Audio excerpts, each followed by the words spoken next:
नमस्कार, ANB news देख रहे हैं आप। मैं हूं आपके साथ पल्लवी राजपूत और हमारे खास कार्यक्रम उत्तराखंड का महासंग्राम में आप सभी का स्वागत है। उत्तराखंड में युवाओं के रोजगार से जुड़े मसले पर धामी सरकार गंभीरता से काम कर रही है। एक तरफ जहां विधानसभा बैकडोर भर्ती घोटाले में 200 से अधिक भर्तियां निरस्त की जा चुकी हैं, तो वहीं दूसरी तरफ यूके SSSC पेपर लीक मामले में अब तक 40 से ज्यादा गिरफ्तारियां हो चुकी हैं। साथ ही अब युवाओं के भविष्य को देखते हुए यूके PSC से परीक्षा कराई जा रही है। इन सबके बीच अब भर्तियों से जुड़े युवाओं की नजर युवा सीएम पर टिकी है। एक रिपोर्ट देखिए। पिछले दिनों उत्तराखंड में सामने आए भर्ती घोटालों पर सरकार लगातार एक्शन मोड में है। एक तरफ जहां विधानसभा बैकडोर भर्ती घोटाले में 200 से अधिक भर्तियां निरस्त की जा चुकी हैं, तो वहीं दूसरी तरफ यूके SSSC पेपर लीक मामले में अब तक 40 से ज्यादा गिरफ्तारियां हो चुकी हैं। आपको बता दें कि सीएम धामी के मुताबिक यूके SSSC पेपर लीक मामला प्रदेश में एक दशक से चल रहा था, लेकिन सीएम के सामने आने के बाद सीएम ने इसकी जांच STF को सौंपी, जिस पर कार्रवाई करते हुए STF नेताओं, कर्मचारियों और नेताओं को हिरासत में लेती हुई नजर आ रही है। प्रिंटिंग प्रेस के भी कई लोग STF के हत्थे चढ़े थे।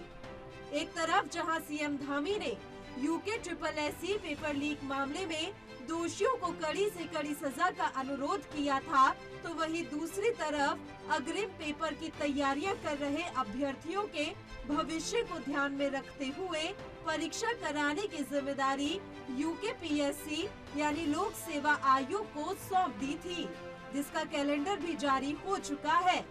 सीएम ने ये भी कहा कि जिसने ईमानदारी के साथ परीक्षा पास की है, उनके भविष्य के साथ खिलवाड़ नहीं होने दिया जाएगा।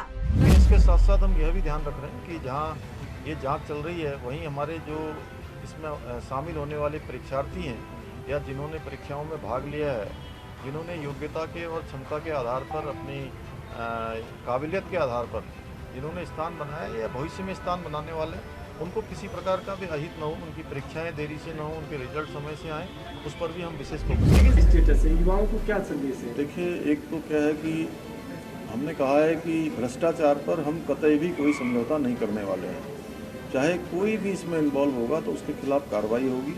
दूसरा, जो एक ये जघन्य मैं कहूँगा कि एक तरह से ये बहुत संगठित रूप से जो ये अपराध हुआ है, इस अपराध को पूरी तरह से इसको खोलना, इसको लोगों को, जो लोग इसमें शामिल हैं, उनको जेल के अंदर डालना हमारी सरकार की प्राथमिकता है। और भविष्य में इस प्रकार की जो आपराधिक गतिविधियां हैं, इस प्रकार का आपराधिक काम है, ये भविष्य में न हो, इसलिए इस पर हम कठोर कार्रवाई। वहीं उत्तराखंड में दूसरा सबसे बड़ा मामला विधानसभा बैकडोर भर्ती का उछला। आपको बता दें कि विधानसभा बैकडोर भर्ती मामले में कई सफेदपोश नेताओं के नाम भी सामने आए, जिसके बाद सीएम ने विधानसभा स्पीकर को पत्र लिखकर पूरे मामले में निष्पक्ष जांच का आग्रह किया था और विधानसभा अध्यक्ष ने एक कमेटी गठित कर पूरी जांच कमेटी को सौंप दी। कमेटी ने जांच में पाया था कि विधानसभा में जो भर्तियां हुई हैं, वो अनियमित तरीके से नियमों को ताक पर रखकर हुई हैं और कमेटी ने अपनी जांच रिपोर्ट स्पीकर को सौंपते हुए भर्तियां निरस्त करने को कहा और भर्तियां निरस्त कर दी गयी। भर्तियां निरस्त होने के बाद विधानसभा में कर्मचारियों ने हंगामा भी किया और भर्तियां निरस्त करने का विरोध भी जताया। इसके अलावा विभागीय सचिव को भी निलंबित कर दिया गया था। विधानसभा अध्यक्ष के रूप में जांच समिति की अनुशंसा को स्वीकार करते हुए वर्ष 2016 तक की 150 तदर्थ नियुक्तों को, वर्ष 2020 की 6 तदर्थ नियुक्तियों को तथा वर्ष 2021 की 72 तदर्थ नियुक्तियों को निरस्त करने का निर्णय लिया गया है। चूंकि इन तदर्थ नियुक्तियों को शासन का अनुमोदन प्राप्त है, अतः नियमानुसार इन तदर्थ नियुक्तियों का निरस्त करने के लिए शासन को अनुमोदन लेना आवश्यक होगा। इन नियम विरुद्ध तदर्थ नियुक्तों को निरस्त करने के लिए अनुमोदन हेतु मैं शासन को तत्काल प्रस्ताव भेज रही हूँ। अनुमोदन प्राप्त होते ही नियम विरुद्ध तदर्थ नियुक्तियां तत्काल समाप्त कर दी जाएंगी। इसी प्रकार उपनल द्वारा की गई 22 नियुक्तियों को भी तत्काल प्रभाव से निरस्त कर रही हूँ। मैं आपको ये जानकारी भी देना चाहती हूँ कि विधानसभा सचिवालय द्वारा 2021 में 32 विभिन्न पदों पर सीधी भर्ती के लिए आवेदन पत्र मांगे गए थे, जिसके लिए इस वर्ष 20 मार्च को लिखित परीक्षा भी आयोजित की गई थी, जिसका परिणाम अभी तक घोषित नहीं हुआ है। इस परीक्षा के लिए लखनऊ की एक private agency messrs RMS techno solutions private limited को चयन किया गया था। इस एजेंसी के कार्यकलाप विवादों में रहे हैं और इस पर पेपर लीक के गंभीर आरोप भी लगे हैं, जिसके चलते कम से कम 5 प्रतियोगिता परीक्षा शासन को रद्द करनी पड़ी है और उनकी गिरफ्तारियां भी। विधानसभा सचिवालय में नियमों प्रावधानों का उल्लंघन करते हुए इस एजेंसी का चयन किया गया है।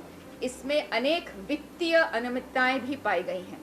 उपलब्ध जानकारी के अनुसार इस एजेंसी को बिल प्राप्त होने के 2 दिन के अंदर बैंक से 59 लाख रुपए का भुगतान भी जारी कर दिया गया था, जिसमें विधानसभा सचिव की भूमिका भी संदेहास्पद पाई गई है। इस परिप्रेक्ष्य में विधानसभा अध्यक्ष के रूप में मैंने ये निर्णय लिया है कि इन 32 पदों पर हुई परीक्षाओं को निरस्त किया जाएगा तथा एजेंसी की भूमिका की जांच की जाएगी तथा नियमानुसार कार्रवाई की जाएगी। विधानसभा अध्यक्ष के रूप में मैंने ये भी निर्णय लिया है कि इस पूरे प्रकरण में विधानसभा सचिव की संदिग्ध भूमिका की जांच की जाएगी। जांच पूरे होने तक श्री मुकेश सिंघल को तत्काल प्रभाव से निलंबित किया जाता है। अब सवाल ये उठता है कि निरस्त हुई भर्तियों में खतावार कौन है, कर्मचारी या फिर उन्हें लगाने वाले नेता? पेपर लीक वाले मामले में दोषी कौन है, जिसने ईमानदारी से परीक्षा की तैयारी करके परीक्षा दी, वो या फिर पेपर लीक करवाने वाले लोग? ये सवाल भी है कि सीएम साफ कर चुके हैं कि ईमानदारी से परीक्षा पास करने वाले का भविष्य बर्बाद नहीं होने देंगे, लेकिन उसकी तस्दीक कैसे होगी कि किसने ईमानदारी से पेपर दिया और किसने बेईमानी की? सवाल ये भी है कि भर्तियां निरस्तीकरण के कारण जो लोग बेरोजगार होंगे, उनका जिम्मेदार कौन है? उन्हें लगाने वाले नेता या फिर वो खुद? सवाल कई और भी हैं जिनके जवाब युवा मांग रहे हैं और युवाओं को सूबे के मुखिया पर भरोसा भी है कि वो किसी युवा के साथ गलत नहीं होने देंगे। अब भर्तियों से जुड़े युवाओं की नजर युवा सीएम पर टिकी है। देखने वाली बात ये होगी कि सीएम का अगला एक्शन क्या होता है। Bureau report, ANB news, Dehradun.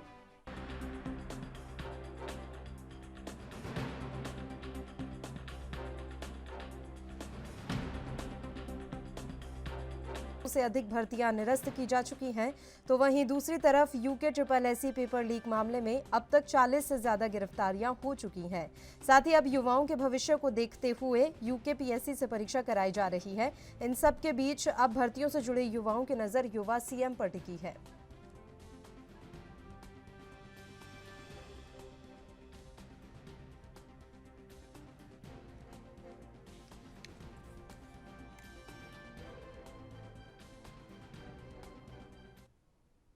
और इस मसले पर अब हम चर्चा की शुरुआत कर लेते हैं। 3 मेहमान इस समय हमारे साथ जुड़े हुए हैं। मेहमानों से पहले आपका परिचय करवा देते हैं। सूरज सिंह नेगी जी इस समय हमारे साथ जुड़े हुए हैं, प्रदेश प्रवक्ता हैं कांग्रेस से। सीमा डोरा जी हमारे साथ जुड़ गई हैं, प्रदेश प्रवक्ता हैं भारतीय जनता पार्टी की। और प्रभाकर उनियाल जी इस समय हमारे साथ जुड़े हुए हैं, राजनीतिक विश्लेषक के तौर पर। तीनों ही मेहमानों का स्वागत है ANB न्यूज पर। प्रभाकर जी, मैं शुरुआत आप ही के साथ करना चाहूंगी। इस समय धामी सरकार काम कर रही है उत्तराखंड में। आप इस सरकार के कामकाज को किस तरीके से देखते हैं, और खासकर अगर हम रोजगार के मसले पर फोकस रहें तो अभी तक सरकार ने जितने भी काम किए हैं या फिर भर्ती घोटाले में जो सरकार का एक्शन रहा है, कितने संतुष्ट हैं आप?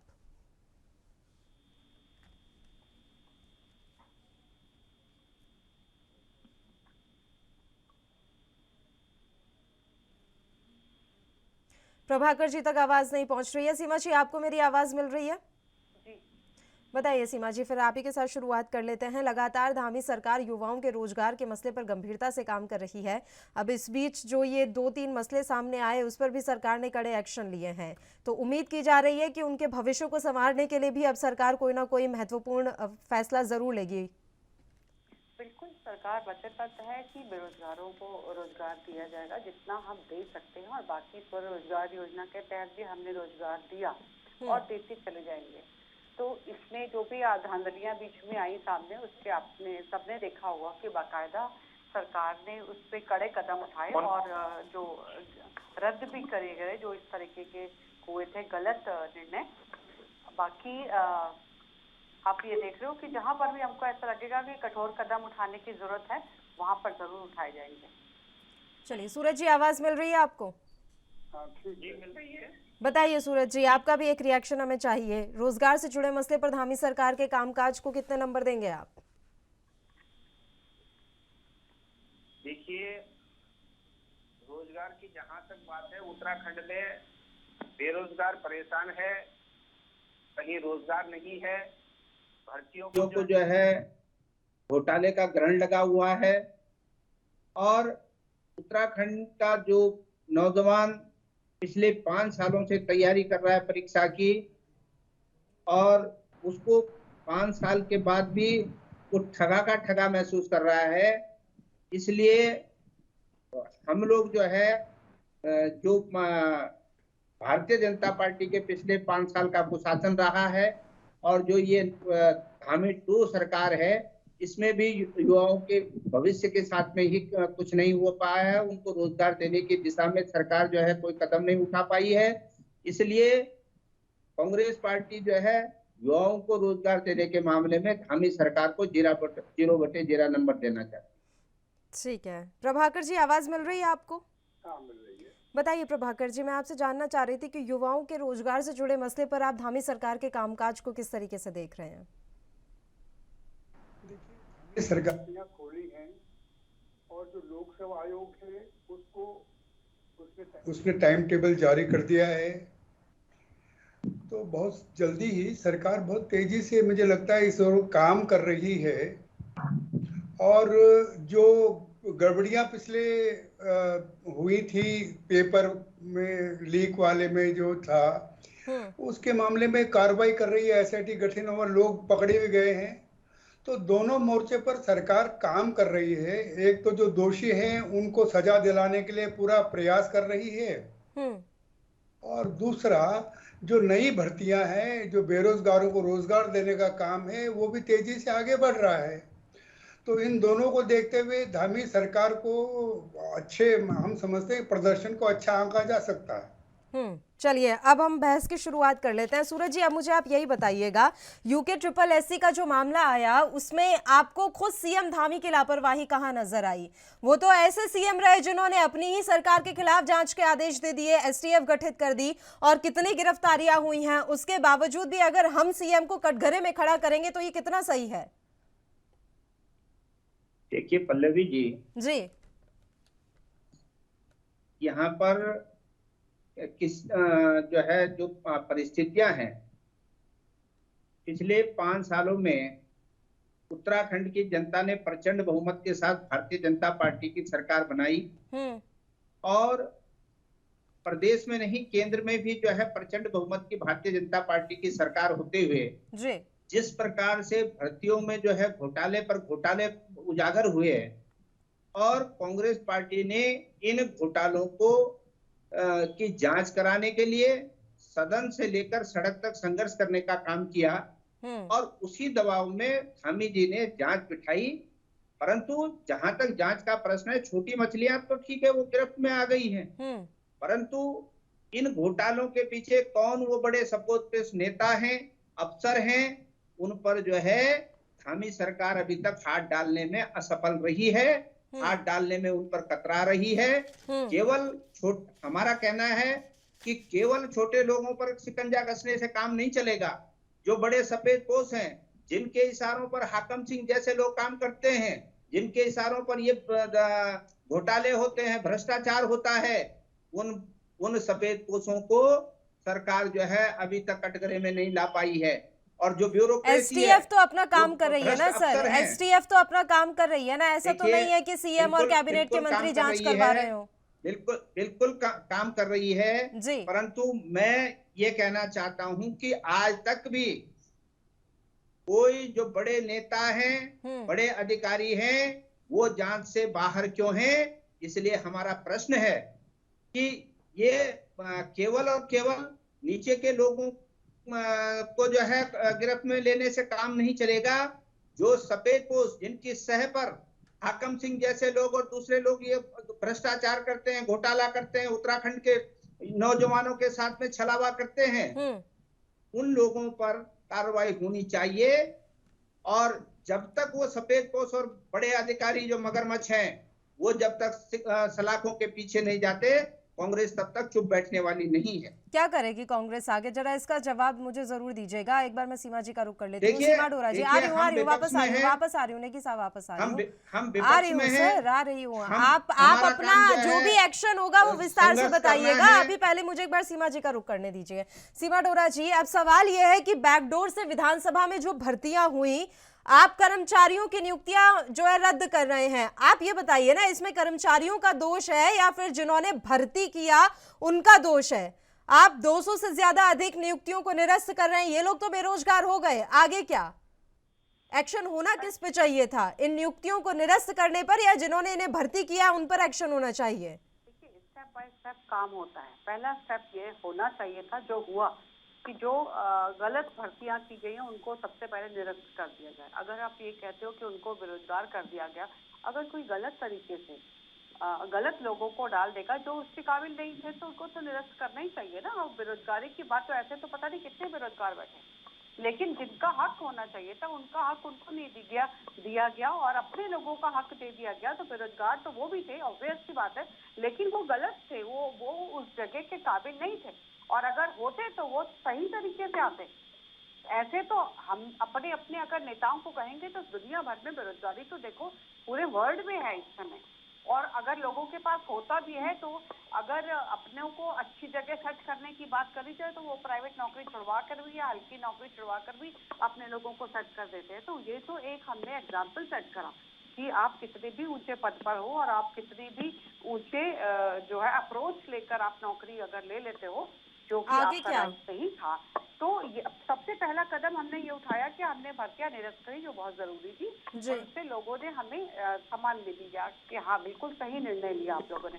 दूसरी बात यह है कि अब सही तरीके से उस लोगों का दोबारा से जो एक विज्ञापन निकलता है या जो एक इंटरव्यूज होते हैं उसके तहत करके सही तरीके से उनको जॉब दी जाएगी जो उसके काबिल होंगे। ठीक है, बाकी आप ये देख लीजिए, अगर आप इसकी बात करते हो यूके SSSC की, तो हमने 40 गिरफ्तारियां इसमें कर चुके हैं हम लोग। और आपने वो भी देखा कि जो गैंगस्टर्स है ये भी हम लोगों ने गिरफ्तार कर लिया, मूसा हुआ और वो चौहान हो गए। बाकी छोटी छोटी मछलियां कह रहे हैं अगर ये, तो 40 लोग छोटी मछलियां नहीं होते, कोई चपरासी या कोई खाली उसको नहीं पकड़ा कि जो रखते थे, हमने औरों को भी बहुत पकड़ा। और ये ऐसे ही गैंग्स हैं जगह जगह जिनकी ये सरगना थे ये मूसा जैसे लोग। तो और बाकी भी हमने कहा कि SIT जो गठित है, SIT अपना काम पूरी तन्मयता से कर रही है। आज तक पूरे उत्तराखंड में किसी भी इंसान ने ये नहीं कहा कि SIT ने अपना काम ईमानदारी से नहीं किया या हम संतुष्ट नहीं हैं।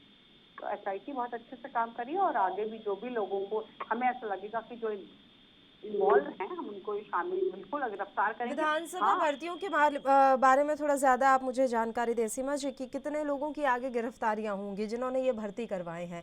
अभी निलंबन की कार्रवाई आपने कर दिया है या नियुक्तियां निरस्त कर दी हैं, आगे कोई कार्रवाई देखने को मिलेगी या बस ये तीसरी हो गया? नहीं तो क्या कि देखिए मैडम, पहले इसको सचिव को निलंबित कर दिया गया, जो और? खास से जो लोगों को निरस्त कर दिया गया, जो आगे अब सरकार ये देख रही है कि कौन कौन इसमें शामिल थे जिनके ऑर्डर से ये सब हुआ, तो उनके ऊपर भी एक्शन जल्द ही लिया जाएगा।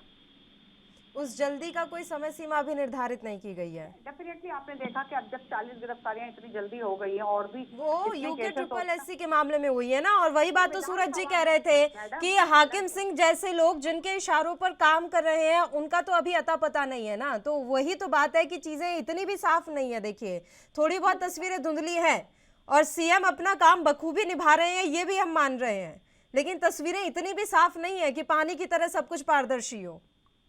CM ने बखूबी अपना काम करा, जो आप भी कहते हो और पूरा उत्तराखंड कह रहा है। साथ ही उनके ही जो उन्होंने पत्र लिखा था तभी खंडूरी जी ने, मैडम खंडूरी ने इस पे काम करना शुरू किया और फटाफट उन्होंने 24 पन्नों की रिपोर्ट भी दी ना उन्होंने। तो आप ये देख रहे हो कि उन्होंने साथ ही निलंबित कर दिया उस सचिव को।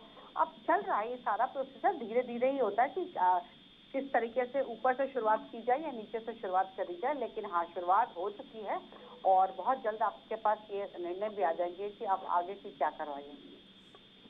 ठीक है, प्रभाकर उनियाल जी, आपको लग रहा है कि विधानसभा भर्ती में जितनी भी गड़बड़ी हुई, कर्मचारियों को निरस्त करने के बाद अब आगे और भी कोई कार्रवाई होगी? क्या वाकई में उन लोगों तक हाथ पहुंच पाएंगे जिन्होंने ये नियुक्तियां करवाई थी? देखिए, दो विषय हैं इसमें। हम्म।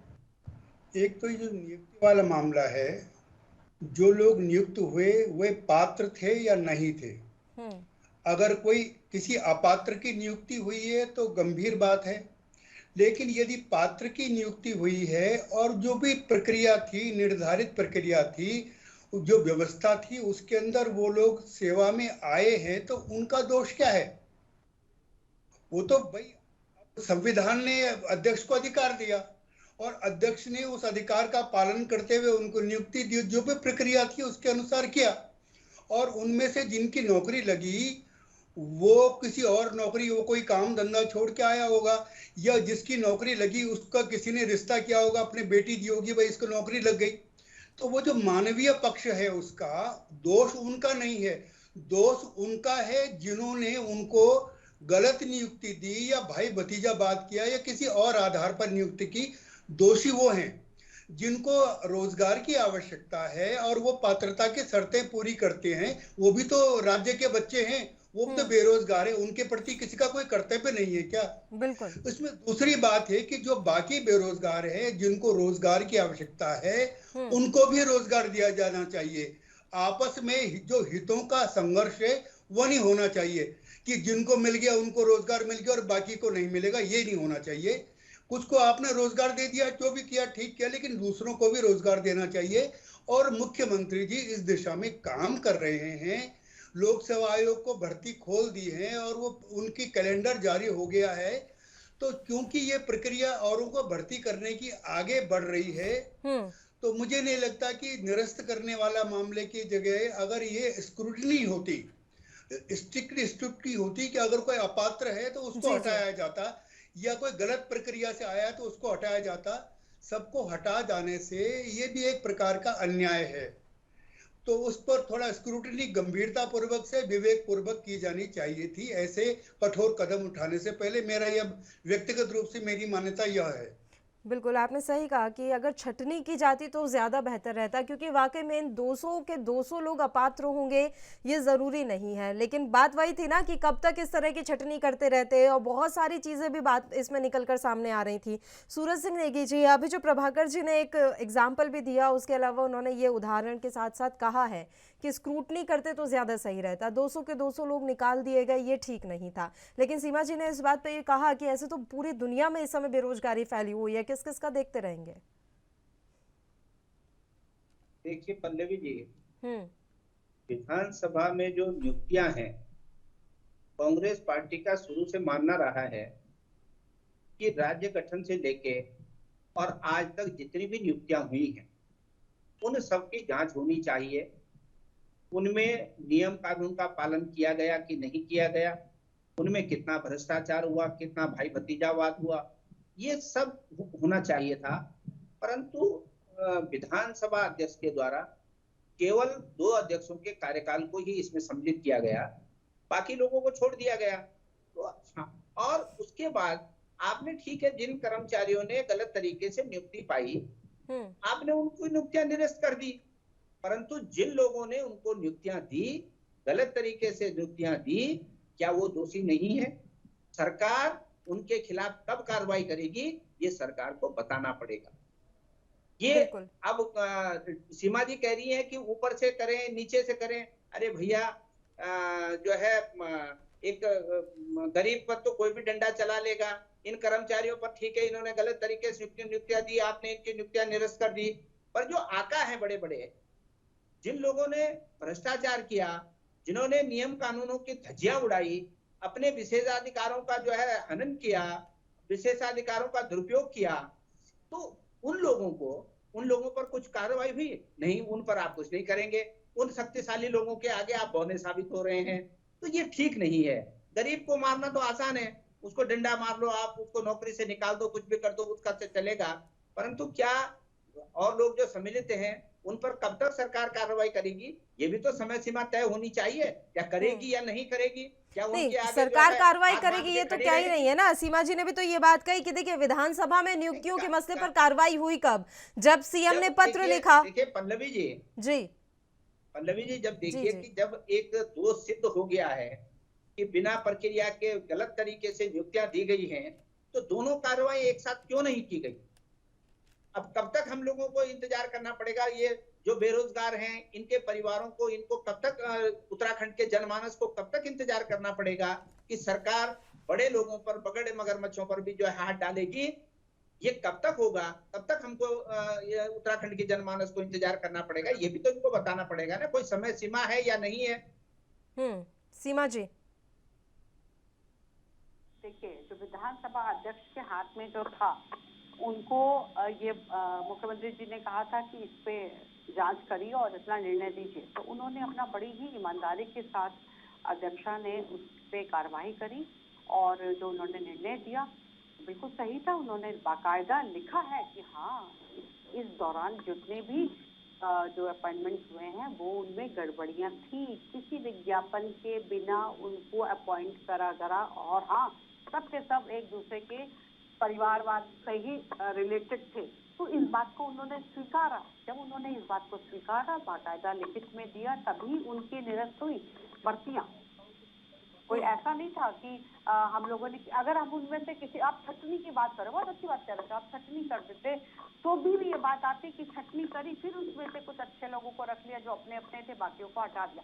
डेफिनेटली क्वालिफाइड तो सभी होंगे ना मैडम, उतनी क्वालिफिकेशन तो सभी में ही होगी, लेकिन छटनी का मतलब क्या आता? फिर एक रिटर्न टेस्ट कराते, अभी ना विज्ञापन हुआ, ना कोई टेस्ट हुआ, ना कहीं कुछ हुआ। तो ये कहा गया कि हाँ, जो भी जितनी भी भर्तियां हुई वो सब, उसमें सब में गड़बड़ियां थी, इसलिए सबको सबसे पहले निरस्त करा जाए। जो उनके अधिकार क्षेत्र में था वो उन्होंने करा। अब आप कहते हैं ऊपर वाले लोगों के ऊपर वाले लोगों के ऊपर काम करना उनके अधिकार क्षेत्र में नहीं है। उनके अधिकार क्षेत्र में रिपोर्ट देनी थी, उनके अधिकार क्षेत्र में इनकी भर्तियां निरस्त करनी थी, वो काम शीर्ष नेतृत्व का है, वो अपना काम करेंगे। इन्होंने अपना काम किया, लेकिन वही दूसरी बार मैं ये बात कहूंगी कि ये सिर्फ भारतीय जनता पार्टी है जो अपनी सरकार में हुए अगर कोई घोटाला हुआ तो उसको सरेआम उन सबको गिरफ्तारियां दे देती है और इतना दम रखती है कि हमारे सामने भी अगर कोई भी भाई भतीजावाद करेगा तो हम बख्शने वाले नहीं है, क्योंकि ये कांग्रेस की प्रथा है, ये कांग्रेस का प्रचलन है, ये कांग्रेस का कहना है कि भाई भतीजावाद कराओ, और आज तक इनकी पार्टी में भाई भतीजावाद और परिवारवाद ही होता आया है। लेकिन हमने इस परिवारवाद को सिरे से नकारा और इसके विरोध में हम हमेशा से थे, तो हम लोग इसके फेवर में नहीं है। और यही बात हमने आपको उदाहरण दिया, तो मैं उन बच्चों को कहूंगी जिनको हटाया विजया के, देखिए अपनी काबिलियत के दम पे आगे आइए। आप इस तरीके से आएंगे, किसी का हक मार के आगे आएंगे, तो अंत में रिजल्ट फिर से यही होगा। तो आप पढ़िए, बहुत बच्चे ऐसे हैं जो 1% क्या आधे नंबर से क्वालिफाइड होकर भी रह जाते हैं, तो कृपया उनको चांस आगे आने दीजिए। और सबका अपना अपना भाग्य होता है, अगर आप पढ़ाई करेंगे तो ईश्वर भी साथ है आपके, आपकी शिक्षा भी आपके साथ है और आपका पूरा सिस्टम भी आपके साथ है। लेकिन गलत तरीके से आएंगे तो गलत तरीके से ही वापस जाना पड़ेगा। चलिए, आपने यहाँ पर एक बात कही कि विधानसभा अध्यक्ष के अधिकार क्षेत्रों में जितना था उन्होंने उतना कर दिया, तो फिर हम ये मान लें कि बाकी आगे की कार्रवाई के लिए अब एसआईटी या फिर एसटीएफ का गठन होगा? अब इसके बाद देखा जाएगा मुख्यमंत्री जी क्या क्या निर्णय लेते हैं, तो उसके बाद वो करा जाएगा। यानी कुल मिलाकर नजरें अभी सीएम धामी के फैसले पर ही टिकी हुई हैं कि आगे सीएम धामी क्या निर्णय लेंगे। बताइए सूरज जी। निश्चित तौर पर जिस प्रकार से है ना, हमारी सीमा जी ने कहा कि अध्यक्ष के हाथ में जितना था उन्होंने कर दिया। हमारी तो देखिए मांग थी कि 2000 से लेकर के और अब तक जितनी भर्तियां हुई है सबको जांच के घेरे में लाना चाहिए, और वो नहीं किया गया। अब इनकी नियुक्तियां तो निरस्त हो गई, परंतु जिन लोगों पे कार्रवाई होनी है, तो क्या उन्होंने सरकार को जांच रिपोर्ट में, क्या जांच रिपोर्ट आई, जांच रिपोर्ट क्या सार्वजनिक की गई, उसमें जो है कि कौन कौन लोग दोषी हैं, जिनको कि विधानसभा अध्यक्ष के हाथ बंधे हुए हैं, उनके खिलाफ कार्रवाई करने के लिए सरकार को उन्होंने क्या संस्तुति की है कि भाई ये लोग, जांच में पाया गया है कि इन लोगों ने जो है गलत तरीके से नियुक्तियां किए हैं, भ्रष्टाचार किया है, भाई भतीजावाद किया है, मोटी रकमें वसूल की गई हैं। ये सारी चीजें क्या उन्होंने सरकार को जो है कोई सुझाव दिया है, सरकार को रिपोर्ट दी है जो कि ये रिपोर्ट लोग दी दोषी हैं और होगी, इन पर क्या कार्रवाई उस होनी चाहिए। उस रिपोर्ट में आपको क्या लगता है सूरज जी, जो रिपोर्ट दी है विधानसभा अध्यक्ष ने, उसमें क्या लिखा होगा कि आखिर क्या हुआ इन 200 भर्तियों में? ये तमाम बातें लिखी होंगी ना, और हो सकता है कि रितु खंडूरी ने उस रिपोर्ट में उन लोगों का भी नाम बताया हो जो संदेह के घेरे में हो। निश्चित तौर जी। पर होना चाहिए। और मैं जहां तक समझता हूं कि विधानसभा अध्यक्ष को वो सारी चीजें जो उन्होंने जो है कमेटी का गठन किया, जांच कमेटी ने जो रिपोर्ट दी है उसमें कौन कौन लोग दोषी हैं, उनके खिलाफ कार्रवाई के लिए निश्चित तौर पर उनको सरकार को लिखना चाहिए कि ये उनके अधिकार क्षेत्र में नहीं, सरकार जो है इस पर कार्रवाई करे। सरकार जो है इस कार्रवाई करने के लिए इस पर जो है सचिव को जो निलंबित अधिकारी है किया वो- गया, सचिव को जो निलंबित किया गया, उससे तो आप सही फैसला मान रहे हैं ना? वो संदेह के घेरे में थे, उन्हें तुरंत प्रभाव से निलंबित कर दिया गया। केवल सचिव को ही निलंबित करने से तो काम नहीं चलेगा। जी जी। जो लोग अन्य बड़े लोग दोषी हैं उन पर भी निश्चित तौर पर कार्रवाई होनी चाहिए। परंतु यहाँ तो जो है सहकारिता घोटाला हो जाता है, पुलिस दरोगा भर्ती घोटाला हो जाता है, कहीं जांच को जो है लटकाना भटकाने वाला काम चल रहा है। तो सारे आपको जो है इस उत्तराखंड को भ्रष्टाचार से बचाने के लिए नेताओं और अधिकारियों का जो गठजोड़ है, भ्रष्ट जो गठजोड़ है, उसके कारण जो उत्तराखंड के नौजवानों के साथ छलावा हो रहा है, जो गरीब मेहनतकश लोग हैं उनको उनका अधिकार नहीं मिल रहा है।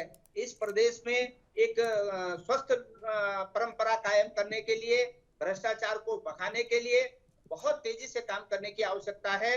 क्योंकि जब से ये राज्य बना है, इस राज्य में दुर्भाग्य से अंतरिम सरकार जो है भारतीय जनता पार्टी की रही है, और उसने जो बीज बोए हैं वो आज इतने फल फूल गए हैं कि हर जगह जो है भ्रष्टाचार का बोलबाला है, हर जगह जो है भाई भतीजावाद चल रहा है, परिवारवाद चल रहा है। कहीं कोई जो है जनता को राहत देने वाली बात कहीं से नहीं हो रही है। ये बहुत दुर्भाग्यपूर्ण है। इसके लिए बहुत तेजी के साथ में जो है कार्य करने की आवश्यकता है। और जो बड़े सफेदपोश लोग हैं, जो बड़े अफसर लोग हैं, उन पर जो है सख्त कार्रवाई जो है इस समय जो है समय की मांग है, और उत्तराखंड की जनता की भी यही मांग है, कांग्रेस की भी यही मांग। चलिए प्रभाकर जी, घोटालों पे घोटाले हो रहे हैं, ऐसा आरोप लगा रही है कांग्रेस पार्टी। देखिए, ये जो विधानसभा का जो विषय था, एक समिति बनी थी और विधानसभा अध्यक्ष ने समिति बनाई थी। उस समिति ने उसमें जांच किया, जांच के बाद अपनी रिपोर्ट दी, रिपोर्ट के आधार पर वो कार्रवाई हुई है। लेकिन ये जरूर बात है कि ये ऐसी रिपोर्ट देने के बजाय अगर ये थोड़ा और समय लिया जाता और उसकी स्क्रूटनी होती, पड़ताल होती, केस टू केस पड़ताल होती, और जितने दोषी हैं उनके खिलाफ कार्रवाई होती, तो वो ज्यादा मैं समझता हूँ उपयुक्त होता। एक तो विषय ये है। दूसरी विषय ये है कि ये जो पूरा मामला है ये अब उच्च न्यायालय के संदर्भ में गया हुआ है। उच्च न्यायालय ने सरकार को नोटिस जारी किया है, सरकार अपना पक्ष रखेगी और उसमें विधानसभा की सारी बातें, ये नियुक्तियों की प्रक्रिया, जो विधानसभा के विशेष अधिकार हैं, ये सारे विषय उसमें सामने आएंगे। मुझे लगता है सुनवाई होगी और इस सुनवाई का हो सकता है कि इस प्रक्रिया में से निर्णय कुछ ऐसा आए कि इनकी पूरी समीक्षा हो, विवेकाधिकार की समीक्षा हो, या कोई अलग जांच दल का गठित हो, कुछ भी हो सकता है। ये विषय अभी खुला हुआ है। लेकिन ये जरूर बात है कि ये जो बहुत अधिक भाई भतीजावाद या मनमानी नियुक्ति का मामला उचित नहीं था और इस पर रोक लगनी चाहिए। आगे ऐसा ना हो, इसके लिए उपाय किए जाने चाहिए। इसलिए विधानसभा अध्यक्ष के अधिकारों की भी समीक्षा होनी चाहिए कि ये आप प्रतिनियुक्ति पे लोगों को मानो, सीधे भर्ती करने का अधिकार आपको क्यों मिलना चाहिए जी। ये बहुत सी बातें हैं जिन पर विचार किया जाना आवश्यक है, खास तौर पर ऐसे छोटे राज्य में जहां पर बहुत सीमित संख्या में रोजगार हैं, छोटा प्रदेश है, तो यहाँ पर ये थोड़ा बात गंभीर है, इस पर ध्यान दिया जाना चाहिए। लेकिन अभी स्क्रूटनी वाली बात पर सीमा डोरा जी ने कहा कि अगर स्क्रूटनी कर देते ना सर तो भी हल्ला होता। तो विपक्ष ये कहता है कि जितने लोग रखे गए हैं उनसे कोई जरूर साठगांठ होगी या कोई पर्सनल रिलेशन होगा, तो इसलिए उन्हें निजी फायदा पहुंचाया जा रहा है। ऐसा नहीं है कि स्क्रूटनी के बाद जो लोग रखे जाते उनको लेकर संतुष्टि रहती। मेरा देखिए, स्क्रूटनी का मतलब ये है आप जी। किसी न किसी व्यवस्था पर तो भरोसा करेंगे, न्यायालय पर भरोसा करेंगे, एसआईटी पर भरोसा करेंगे, जो भी जांच की व्यवस्था होगी उस पर भरोसा करना पड़ेगा। लेकिन सीधा सीधा क्या है कि अगर हम एक माने जैसे अभी हमारे कांग्रेस के प्रवक्ता कह रहे थे कि 2000 से लेकर के साहब जब से राज्य का गठन हुआ तब से लेकर जांच, अब राज्य गठन से लेकर के आज तक के सबको अगर निरस्त कर दें मान लिया जाए तो कितना अफरा तफरी का माहौल हो जाएगा। चलिए एक बार फिर से अपने मुद्दे का रुख कर लेते हैं। प्रभाकर जी आप अपनी बात जारी रखिए। सर बताइए, स्क्रूटनी का मतलब आप समझा रहे थे। कोई भी जब गड़बड़ी होती है तो उसमें जो दंड का विधान है, जी। दंड का विधान सीधा दंड देने की अपेक्षा जांच करके और जो दोषी है उसको दंड देना, यह प्रक्रिया है। सीधा दंड देना। और अब आपने वैकेंसी थी, वैकेंसी पर आपने जिस भी प्रक्रिया थी उसमें आपने नियुक्ति कर दी, व्यवस्था ने नियुक्ति की है। वो व्यवस्था थी, जो भी अधिकार संविधान ने दिए उनको, तो उस व्यवस्था के अंदर उनकी नियुक्ति हुई है। वो नियुक्ति हुई है, आपने उस कुछ गड़बड़ी हुई है तो वो गड़बड़ी करने वाले का दोष है। लेकिन जो पात्रता पूरी करता है और पात्रता के अंतर्गत उसको मिला है अवसर, उस अवसर से सीधा वंचित कर देने की अपेक्षा ये उसका पहले दोष, अगर दोषी है तो दंड मिलना चाहिए, दोषी नहीं है तो उसको दंड नहीं होना चाहिए, सामान्य प्रक्रिया है। ये थोड़ा सा मुझे लगता है कि एकदम सब लोगों का निरस्त करने वाला जो विषय है, इस विषय में थोड़ा सोचने की आवश्यकता और थी। इतनी जल्दीबाजी करके निरस्त करने के बाद अब हो सकता है कि उच्च न्यायालय में क्या विषय आता है, किस प्रकार से विषय आता है, न्यायालय के समक्ष विचार है। तो ये लेकिन आगे के लिए हम संभल सकते हैं, आगे के लिए अभी सावधानी बरत सकते हैं कि ऐसी मनमानी नियुक्तियां नहीं होनी चाहिए। सीमा जी पता नहीं, देखिए अपना अपना सोचने का तरीका है, लेकिन जहाँ तक हमें लगता और हमारे इस बात को लोग ने बहुत अच्छे से स्वीकारा भी और सहमति भी प्रकट करी कि जो निरस्त करा वो बिल्कुल सही करा। क्योंकि अगेन मैं कह रही हूँ कि यहाँ पर आजकल इतना ज़्यादा कंपटीशन का ज़माना है और उसमें अगर आप कहते हो कि जिसने दी, यानी कि अगर पैसा लेकर या परिवारवाद करके दिया तो वो गलत है, या जिसको नौकरी दी वो गलत है, तो मैं इस बारे में कहूँगी, बहुत ही मेरा पर्सनल ये व्यू है, जैसे आप कहोगे कि दोनों गलत है। अगर हम किसी को घूस देते हैं और घूस क्यों देते हैं, जब आपको पता है कि ये पूरी प्रक्रिया है तो आप क्यों दे रहे हैं? आपने ऐसा गलत काम करा क्यों? आपने उन लोगों के बारे में नहीं सोचा जो वाकई उस पोस्ट के हकदार थे। तो दोनों ही गलत हुए ना। जब दोनों गलत हुए तो इसीलिए निरस्त कर दिया गया। अभी तो एक स्टेप उठा ना, सबसे पहले ये स्टेप उठा कि जितनी भर्तियां थी उनको निरस्त करा गया। अगली बार ये स्टेप उठेगा कि जिन्होंने कराई उन पे एक्शन लिया जाएगा। तो मुझे तो लगता है कि हमारी सरकार ने जो कुछ किया बहुत सही करा है और इससे जनता ने बिल्कुल सहमति प्रकट की और बिल्कुल संतुष्ट है जनता। चलिए ठीक है। इसके अलावा भी ये बात बार बार सामने निकल कर आ रही है, जो कि प्रभाकर जी भी कह रहे हैं कि अब आगे के लिए क्या। चलिए ये तो हो गए बेरोजगार, जिन्हें बेरोजगार होना था, फिर से नियुक्तियां की जाएंगी और की जाएंगी तो कब तक की जाएंगी? सीएम धामी इस बारे में कब तक फैसला लेंगे? कुछ चीज़ें क्लियर होना ज़रूरी हैं। देखिए बहुत जल्दी सीएम धामी ने जैसे पहले भी कहा था अपने अपने विभागों की जो रिक्तियों के बारे में बताएं और साथ में कैलेंडर जारी होंगे, तो इससे बहुत तेजी से काम होगा। और आप ये देख ही रहे हो कि अभी सीएम धामी जी को दोबारा से बने हुए कुछ ही समय हुआ है, लेकिन बहुत जल्दी बहुत कुछ करा है। तो he is very punctual person. उनके लिए 1 मिनट इज़ वेरी प्रेशियस। तो वो अपने हर मिनट का उपयोग करते हैं और बहुत ही अच्छे से अपना काम कर रहे हैं और आगे भी करते रहेंगे। तो ये वचनबद्ध है हमारी सरकार कि हमारे युवा जो हो वो कभी निराश नहीं होगी और उनको पूरी तरीके से रोजगार से जोड़ा जाएगा, चाहे उनको स्वरोजगार तहत जोड़े या रोजगार से जोड़े डायरेक्ट, लेकिन हमारे युवाओं को रोजगार जरूर मिलेगा। क्योंकि उत्तराखंड को हमें ऊंचाइयों तक पहुंचाना ही भारतीय जनता पार्टी का उद्देश्य है और यह हमारी सपना भी है। सूरज सिंह नेगी जी, जीरो टॉलरेंस पर काम कर रही है धामी सरकार? देखिए भारतीय जनता पार्टी ने पिछले चुनाव में 2017 के चुनाव में कहा था कि सरकार बनने के बाद जो है 100 दिन के अंदर जो है लोकायुक्त लेके आएंगे जी। आज तक उस लोकायुक्त का कहीं अता पता नहीं है।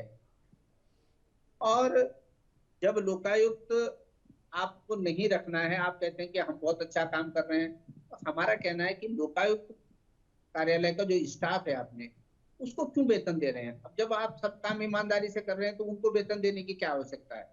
तो जहां तक जीरो टॉलरेंस का सवाल है, अगर सरकार में हिम्मत होती तो लोकायुक्त का गठन करती। और मुख्यमंत्री जी ने भ्रष्टाचार के खिलाफ एक ऐप बनाया, तो मैंने पहले भी कहा था कि उसमें छोटे मोटे कर्मचारियों की तो आप शिकायत करेंगे, परंतु जो धामी जी के मंत्रिमंडल के सहयोगी जो भ्रष्टाचार में आकंठ लिप्त हैं, क्या उनके खिलाफ भी वो ऐप काम करेगा? या जो ब्यूरोक्रेट्स हैं जो भ्रष्टाचार में लिप्त हैं, वो क्या उनके खिलाफ भी उस पर कार्रवाई होगी? तो ये जो है, अगर सरकार जीरो टॉलरेंस की नीति पर चलती तो निश्चित तौर पर लोकायुक्त का इस प्रदेश में गठन होता, और जो बड़े बड़े मगरमच्छ हैं, जो सफेद पोश हैं और जो अफसरशाही में बैठे हुए लोग हैं, उनके खिलाफ भी जो है एक्शन होता। तो तब लगता कि सरकार जीरो टॉलरेंस की जो है कार्रवाई पर अमल ला रही है। सरकार के कई मंत्री, उन पर जो है नियुक्तियों में जो हेराफेरी के आरोप हैं, विभागों में भ्रष्टाचार के आरोप हैं। आपके पास बहुत सारे सबूत हैं सूरज जी। देखिए, जिस हिसाब से आप बात कर रहे हैं उससे पता लग रहा है कि धामी सरकार की कैबिनेट में कई मंत्रियों के खिलाफ आपके पास शिकायतें भी हैं और सबूत भी हैं। तो इन सबूतों को लेकर आप कहीं जाते क्यों नहीं है? आपको अगर प्रशासन पर भरोसा नहीं है तो आप न्यायालय का दरवाजा खटखटा सकते हैं सर। ये तो आपकी भी जिम्मेदारी है ना कि प्रदेश भ्रष्टाचार मुक्त हो। जी जी, निश्चित तौर पर पल्लवी जी, आज ये यूके ट्रिपल एससी का जो मामला है, या विधानसभा में हुए जो घोटाले हैं, भर्तियां हैं, उनके खिलाफ जांच की मांग जो है कांग्रेस ने की है। और कांग्रेस ने सड़क से लेकर सदन तक जो है संघर्ष करने का काम किया है, जनता की आवाज को उठाने का काम किया है। यहाँ तक कि हमारे जो उपनेता सदन है भुवन कापड़ी जी, उन्होंने अदालत तक का दरवाजा खटखटाया है। तो ऐसा नहीं है कि कांग्रेस पार्टी चुपचाप बैठी हो। कांग्रेस पार्टी चाहती है कि उत्तराखंड जो देवभूमि है, ये देवभूमि जो है भ्रष्टाचार मुक्त हो, और भ्रष्टाचारियों के लिए इस देवभूमि में कोई जगह नहीं होनी चाहिए। तो इसलिए हमारी सरकार से मांग है कि जहां जहां भी भ्रष्टाचार के मामले हैं, उन पर जो है कठोरतम कार्रवाई होनी चाहिए। और ये जो है केवल नीचे के लोगों आप पर ये कह रहे हैं कि जब रावत सरकार थी, रावत सरकार के कंपैरेटिवली धामी सरकार में भ्रष्टाचार ज्यादा है? नहीं, देखिए, हमारा कहना ये है, नहीं, मैं थोड़ा सा कंपैरिजन कर रही हूँ सर। आप ही बता दीजिए थोड़ा सा कंपैरिजन करके कि जब आप लोग सरकार चला रहे थे तब कितना भ्रष्टाचार मुक्त था उत्तराखंड? देखिए पल्लवी जी, उत्तराखंड की देवतुल्य जनता ने जिस प्रकार का प्रचंड बहुमत भारतीय जनता पार्टी को दिया है, केंद्र और प्रदेश में एक ही पार्टी की सरकार बनाई है। इन्होंने कहा था कि डबल इंजन की सरकार बनाइए। हाँ। तो उत्तराखंड की जनता ने अपना काम किया। कांग्रेस की बात छोड़िए, कांग्रेस जो है तमाम लोगों के जो है अल्पमत की सरकार कांग्रेस पार्टी चला रही थी। हरीश रावत जी अल्पमत की सरकार चला रहे थे। उसकी तुलना प्रचंड बहुमत की सरकार से नहीं हो सकती। आपको जो है दो बार उत्तराखंड की जनता ने प्रचंड बहुमत दे दिया है। केंद्र में आपके प्रचंड बहुमत की सरकार है, तो आप कम से कम करके दिखाइए ना। मौका मिला है आपको, और जनता ने अगर मौका दिया है तो उस मौके का आपको सदुपयोग करना चाहिए। और भ्रष्टाचार पर उत्तराखंड में जो एक कार्य संस्कृति है, उसको जो है बदलने की आवश्यकता है। अगर निश्चित तौर पर धामी जी बढ़िया कार्य करते, ये जो भ्रष्ट मंत्री हैं, मंत्रियों के खिलाफ तमाम जो आरोप हैं और अधिकारियों के खिलाफ जो आरोप हैं, उन पर अगर सख्ती से जांच हो और उन पर कोई कार्रवाई हो, उनको भ्रष्टाचार करने वालों को सजा मिले, तो निश्चित तौर पर जो है ये उत्तराखंड के साथ में न्याय होगा। और जिस प्रकार से हमारी बहन डोरा जी कह रही थी कि कार्रवाई तो होनी है, ऊपर से करें या नीचे से करें, पर मैं ये कह रहा हूं कि जहां पर भी कार्रवाई हो रही है, केवल और केवल छोटे लोगों के खिलाफ हो रही है। जो बड़े लोग हैं, उनके खिलाफ सरकार कार्रवाई करने से बच रही है। ये जो है ये दुर्भाग्यपूर्ण है। सीमा डोरा जी, बड़े बच लोगों रही पर है पहले सरकार। कार्रवाई होनी चाहिए। ठीक है। अगर एक बड़े पे कार्रवाई हो जाएगी तो छोटे तो अपने आप सुधर जाएंगे। सीमा तो जी, उन सफेद पोशों को और उन ब्यूरोक्रेट्सों को जांच के दायरे में ला करके उनके खिलाफ सख्त कार्रवाई होनी चाहिए।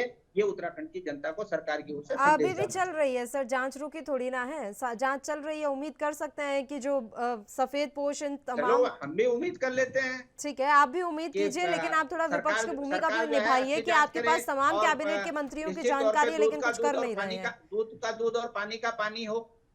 ठीक है, सीमा डोरा जी बताइए आप। अच्छी आती मुझे इनसे 70 साल तक पूरे देश को भ्रष्टाचार में मुक्त कर दिया, युक्त कर दिया, और हम लोग ने भ्रष्टाचार से मुक्त कर दिया। और यही हमारा पूरा वचन है हमारे मोदी जी का। और यहाँ पर वो तो दिख ही रहा है मैडम। दिख तो रहा है सर, दिख तो रहा है। कितना बदला हाँ, दिख ही तो रहा है। सारे लोग मंत्री से लेकर संतरी तक और अधिकारी सब जो है लिप्त हैं। यहाँ तक कि आरएसएस के लोग भी जो है भ्रष्टाचार की गंगोत्री में स्नान कर रहे हैं। आपके साथ प्रॉब्लम पता क्या, आप लोग किसी को सोचो कि आप लोग जोर जोर से चिल्ला लोगे, किसी के बोलने के टाइम बोलो। चिल्लाने की नहीं है बात, चिल्लाने की नहीं है। 70 सालों को कोसते कोसते 70 सालों को कोसते कोसते आप ये भी भूल जाते हैं कि 70 सालों में आपकी भी भागीदारी रही है। भागीदारी तो सब कांग्रेस की रही जनाब, बंटवारे से लेकर और 70 साल के भ्रष्टाचार तक सारी भागीदारी कांग्रेस की रही। हमारा देश बंटवारा ही ना होता हमारे देश का।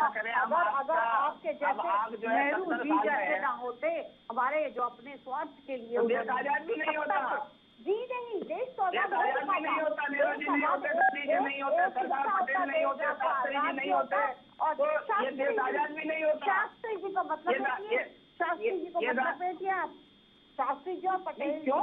शास्त्री जी जो है कांग्रेस के नेता नहीं थे।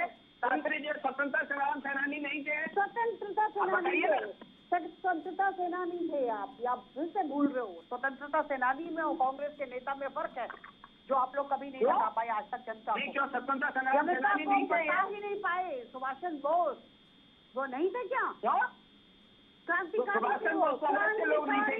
क्रांतिकारी थे, क्रांतिकारी थे। आप फिर से नहीं समझ रहे हो, फिर से हमेशा जनता को गुमराह करते हो कि क्रांतिकारी कौन थे और कांग्रेस के नेता कौन थे।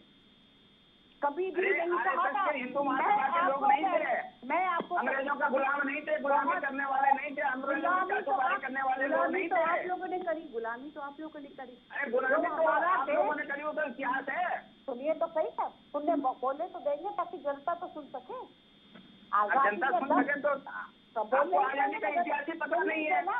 आजादी के 10 साल तक 9.5 साल जो जेल में रहे, आपके कितने इंटरनेट चलिए एक एक करके बात कर लेते हैं। आपकी भी नॉलेज बढ़ा देती हूँ। आजादी के 10 साल बाद भी, आजादी के 10 साल बाद भी आपकी जो कांग्रेस के जो सचिव थे वो रहे अध्यक्ष, उनको तो 10 साल तक सैलरी मिलती रही। अंग्रेजों के जो सचिव थे वो आपके यहाँ रहे, आपने उनकी गुलामी स्वीकार करी और 10 साल तक आप सैलरी तक देते रहे उन लोगों को। पेंशन तो आप लेते रहे अंग्रेजों से, हम क्यों लेते रहे? गुलामी आपने करी, गुलामी आप लोगों ने करी। देश आजाद, देश को आजाद करा, लेकिन नहीं, आपने पाकिस्तान को कर तो दिया। कर क्या पाकिस्तान को किस मुद्दे पे करा था? किस मुद्दे पे करा था? किस मुद्दे को आपने डिवीजन करा? किस मुद्दे पे डिवीजन किया जो आज तक हम लोग भटक रहे हैं, आप लोगों ने। चलिए ठीक है, दोनों से रिक्वेस्ट है अपने मुद्दे पर आ जाते हैं। उत्तराखंड से पाकिस्तान पर पहुंच गए, आ जाइए सीमा जी, वापस अपने मुद्दे पर आ जाइए। जीरो टॉलरेंस के मसले पर हम चर्चा कर रहे थे। अब ठीक है सूरज जी, देने तो दे जवाब, देने तो दे जवाब सर, एक एक करके बात कर लेते हैं। बोलिए सीमा जी। 70 सालों को मत होइए, आपको जनता ने मौका दिया है, बताइए आप क्या कर रहे हैं? बोलिए सीमा जी। हाँ बोलने देंगे तो डेफिनेटली मैं बोलूंगी कि बताइए पहले भी कहा। सूरज जी एक एक करके बात कर लेते हैं सर, मैं रिक्वेस्ट कर रही हूँ प्लीज एक एक करके बात कर लेते हैं। सर आप बोलना जानते हो, सुनना नहीं जानते। अच्छा बच्चा होने होना भी सीखिए आप। आप कतई नहीं सकते। आप लोग वो कांग्रेस बिल्कुल ठीक है, एक वो बिल्कुल हफ्ते ठीक है। आप अपने जो है अपने प्रवक्ताओं को एक बार सिखा दिए कि जाओ और जाके इतना जोर जोर से बोलना और दूसरों को बोलने मत देना, तो लगेगा कि कांग्रेस सही है और बाकी नहीं, आप गलत बात बोलेंगे तो हम उसका विरोध जरूर करेंगे। काम बोलता है वो बिल्कुल, तो काम करिए ना, आपको जनता ने मौका दिया है, करिए काम। आज हटाइए सलाखों के पीछे हम सफेद पोस्तों को जो भ्रष्टाचार में लिप्त है, जो भाई भतीजावाद कर रहे हैं, पहुंचाइए ना उनको जेल की सलाखों के पीछे। क्यों नहीं पहुंचा रहे हैं? पल्लवी जी मैं बोल लूं? सूरज जी, मैं आखिरी बार रिक्वेस्ट कर रही हूँ क्योंकि हमारे साथ एक मेहमान और जुड़े हैं, मुझे उनका भी रुख करना है। एक एक करके बात कर लेते हैं सर, अपनी अपनी बारी में। अच्छा रहेगा, थोड़ी बहस अच्छी हो जाती है, चर्चा, कुछ अच्छी बातें निकल कर सामने आ जाएंगी। सीमा जी। पल्लवी जी, अगर आप पीछे मुड़ के देखेंगे तो सच है कि राजनीति और भ्रष्टाचार का चोली दामन का साथ रहा है, लेकिन 10 साल इन्होंने भी राज किया और भ्रष्टाचार ही था वहां पर। जो इतनी अनगिनत भर्तियां हुई, जिसपे आज भी हम कह रहे हैं कि हुई थी, तभी भी हुई थी। और इन्होंने कहा अध्यक्ष जो विधानसभा अध्यक्ष थे इनके समय के, जिन्होंने भर्तियां कराई, तो प्रचलन इन्होंने शुरू करा, लेकिन खत्म हम करेंगे। इस बात का हम वचन देते हैं कि शुरुआत इन्होंने करी, इन्होंने इतिहास रचा, जिसको कुछ लोगों ने आगे लाने की कोशिश करी, लेकिन हमने सिरे से खारिज कर दिया। सीमा जी, तभी तो हम कह रहे हैं कि 2000 से करो शुरू जांच। 2000 से करते ना जांच, किसने शुरुआत की, किसने नहीं की? आपके टाइम के कुंजवाल जी ने करी कि नहीं करी भर्तियां? नहीं, आप हम तो कह रहे हैं 2000 से कराइए ना। हमारे कुंजवाल जी हो चाहे हमारे कोई भी हो, आपके भी जो हो, सबके कार्यकाल की कराइए ना जांच। हम तो करा ही नहीं, हमने कराई है, हमारी तो मांग ही रही है। देखो, हमारी तो मांग ही रही है कि शुरू से कराइए जांच। आप जब से राज्य बना है उसके बाद से जो भर्ती प्रक्रिया विधानसभा के अंदर हुई है, उनकी जांच कराइए। कितनी जो है प्रक्रियागत हुई है, कितनी नियमानुसार हुई है, कितनी जो है भाई भतीजावाद के तहत हुई है। सूरज जी सुन तो लीजिए, बात निकली है हाँ, तो सुन रहा हूँ। जाएगी सलाह। जनाब यहाँ तक पहुँचे हैं तो आगे भी पहुँच जाएंगे। गिरेबान हम किसी का नहीं छोड़ेंगे, चिंता न करिए। इतिहास रचेंगे, किसी को बख्शेंगे नहीं, चाहे वो कोई भी हो, कितना भी बड़ा नेता हो और कितना भी कद्दावर नेता हो, छोड़ बख्शा नहीं जाएगा अगर वो भ्रष्टाचार में लिप्त हुआ तो। वचन है ये हमारा। चलिए, प्रभाकर उनियाल जी, आवाज मिल रही है आपको? प्रभाकर जी, मेरी आवाज पहुंच रही है आप तक? प्रभाकर जी का फोन लाइन ही डिस्कनेक्ट हो गया। बताइए सूरज जी, अब आप अपनी बात रख लीजिए। ये कहना है कि हम ये कह रहे हैं कि आप पीछे की बातों को से जो है हम तब तक कांग्रेस को कोसते रहेंगे। अब आपने, जनता ने आपको मैंडेट दिया है, प्रचंड बहुमत आपको दिया है, केंद्र में आपकी सरकार है, राज्य में आपकी सरकार है। हमारा मानना ये है कि 2000 से लेके राज्य गठन से लेके अब तक जितनी भर्तियां हुई हैं विधानसभा के अंतर्गत, उन पर जो विशेषाधिकार के नाम पर भाई भतीजावाद हुआ है, पैसे का लेन देन हुआ है, गलत तरीके से नियुक्तियां हुई है, उन सब की जांच करिए। और सरकार से हम आज भी कह रहे हैं, जिस प्रकार से हमारी बहन बड़े बड़े दावे कर रही है कि हम कह रहे हैं कि जनता ने आपको मैंडेट दिया है और रचिए आप इतिहास। हम चाहते हैं कि आप इतिहास रचे। जितने भी भ्रष्टाचारी हैं उत्तराखंड में, वो सब सलाखों के पीछे होने चाहिए। उसमें कहीं कोई जो है अपना पराये का भेद नहीं होना चाहिए। भ्रष्टाचारी भ्रष्टाचारी है, वो चाहे कांग्रेस का हो चाहे बीजेपी का हो, उसकी जगह समाज में नहीं, उसकी जगह जेल की सलाखों के पीछे होनी चाहिए। और सरकार करे उस काम को, कौन मना करता है? तो निश्चित तौर पर हम तो यही चाहेंगे कि भ्रष्टाचार करने वाले, उत्तराखंड के लोगों को, उत्तराखंड के नौजवानों को धोखा देने वाले, क्योंकि हम जानते हैं उस पीड़ा को कि जिस परिवार का बच्चा 5 साल से तैयारी कर रहा हो, कोचिंग कर रहा हो, कंपटीशन की तैयारी कर रहा हो, उस माँ बाप पे क्या बीतती है। और जब नियुक्तियां जो है इस तरीके के भ्रष्टाचार से होंगी तो वो बच्चे जो है अपने को कितना ठगा महसूस करेंगे, उनके अभिभावक अपने को कहाँ खड़ा पाएंगे, क्या महसूस करेंगे। तो इस राज्य में ये देवभूमि है, यहाँ पर सबको लगना चाहिए कि ये राज्य हमारा है और यहाँ पर कोई भ्रष्टाचार नहीं चलेगा, कोई अपना पराया नहीं चलेगा। सरकार अगर इस दिशा में काम कर रही है तो थोड़ा बहुत सहयोग की अपेक्षा तो आपसे भी करेगी ना। अगर सीएम की मंशा अच्छी है और वो अच्छी मंशा के साथ काम कर रहे हैं तो आपसे सहयोग की अपेक्षा करें या ना करें? निश्चित तौर पर हम सहयोग करने के लिए तैयार हैं, हम सहयोग करेंगे भी। हम भ्रष्टाचार के खिलाफ, मैंने कहा नहीं कि हम चाहते हैं कि उत्तराखंड प्रदेश जो है वो भ्रष्टाचार मुक्त होना चाहिए। यहाँ पर उत्तराखंड देवभूमि में असुरों की, भ्रष्टाचारियों की कोई आवश्यकता नहीं है। यहाँ का जो हमारा, जिस तरीके से हम देवभूमि उत्तराखंड को कहते आए हैं, देवभूमि के अनुसार हम सब लोगों का, नेता हो, अधिकारी हो, कर्मचारी हो, सबका आचरण जो है देवभूमि के अनुसार होना चाहिए। और यहाँ पर भ्रष्टाचारियों के लिए, यहाँ पर राक्षसों के लिए कोई जगह नहीं ठीक है होनी सर। चाहिए। और अगर हम भी सरकार इस यही प्रकार उम्मीद का करते कदम हैं कि उठाती है तो अगर कांग्रेस सीएम जीरो टॉलरेंस की नीति अपनाए हुए हैं भ्रष्टाचार के खिलाफ और प्रदेश को भ्रष्टाचार मुक्त बनाने की कवायद की जा रही है, तो इसमें राजनीति ना हो और आप भी उनका पूरा सहयोग करें। फिलहाल आप तीनों ही मेहमानों का शुक्रिया, चर्चा करने के लिए आप हमारे साथ जुड़े, आपने अपना वक्त हमें दिया। और इसी के साथ उत्तराखंड का महासंग्राम में भी इतना ही। मुझे दीजिए इजाजत। देश और प्रदेश के तमाम ताज़ा खबरों के लिए आप बने रहिए हमारे साथ। नमस्कार।